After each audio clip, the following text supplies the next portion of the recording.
so I guess it is. It's on video. Okay, so if I see it go time lapse, I know to stop. You got to do it all over? Yes. God. No. Well, you're getting good practice. My God. All right. All right, here she goes. That's true. I was looking through my phone. Let me start over. I was looking through my phone at pictures mom just died. of my best friend Teresa had sent me. So many pictures of her life and my life intertwined. Teresa was very much a free spirit. She had a thing about not letting a man hold her back or to tell her what to do. I know she rolled her eyes at me every time I got into another "this is the one" relationship. She would say, "Girl, you need to be single for a while." Maybe so, but she loved me anyway with all my misgivings. That's how Teresa was. She didn't judge. She loved you just the way you were, and she loved life and lived it to the fullest. As I'm scrolling through pictures, I come across a picture of her and her sister Kristen when they were little, sitting on Santa's lap from the old mall on Broadway in Council Bluffs. This picture represents for me when Teresa's family first moved to Neal, Iowa. She said that she always felt like an outsider for a very long time, even all the way through school. And I always felt the same way growing up in our school because I grew up on a farm and my parents weren't big into socializing. So when I started kindergarten in our school, I didn't know any of these kids, but all these kids seemed to know each other. So I too felt like the odd one out. It was about junior high and band when we connected, and ever since then, when you've seen one, you've seen the other.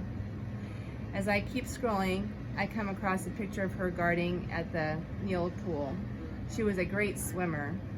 We both were, but she was a much stronger swimmer. It's not fair. She had an advantage over me. She lived closer to the pool and could bike ride almost every day in the summer to the pool. I, on the other hand, live 9 miles down the highway in the next town over. During pool breaks, all the kids would walk across the street to Dan's Delight ice cream shop and get ice cream and fried cheese curds.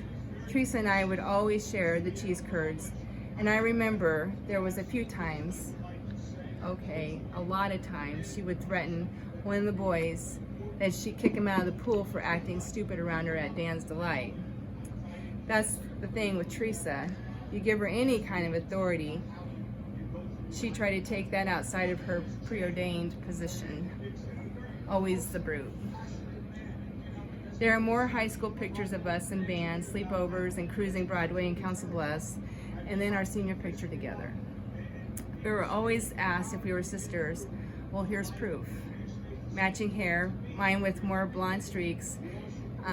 Eye color, both vibrant, but hers a little bit more turquoise. Matching black tees under matching denim jackets and stone-washed jeans, very 80s. Imagine big permed hair with lots of Aquanet hairspray. After high school, we both did our own thing. She went to Iowa State and I stayed home and went into the workforce.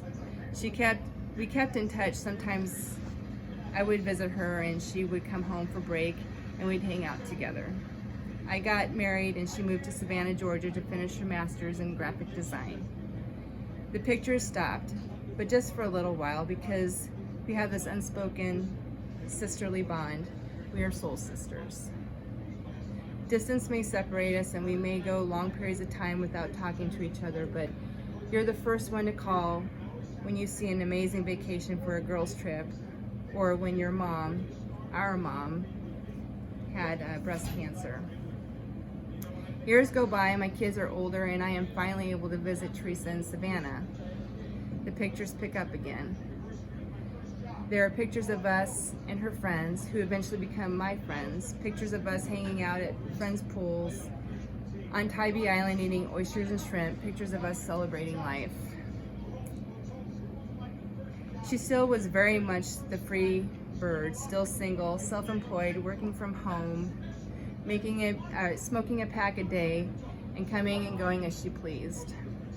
The last photo she sent me was a picture of an old rickety bus, something you would see in some third world country like India, with the words "road less traveled" written bold on the top. This was my best friend. She was allergic to the norm. She was strong, she was free-spirited, and she loved unconditionally. In the words of Nikki Rowe, I think sums up my best friend beautifully. Wild women are an unexplained spark of life. They ooze freedom and seek awareness.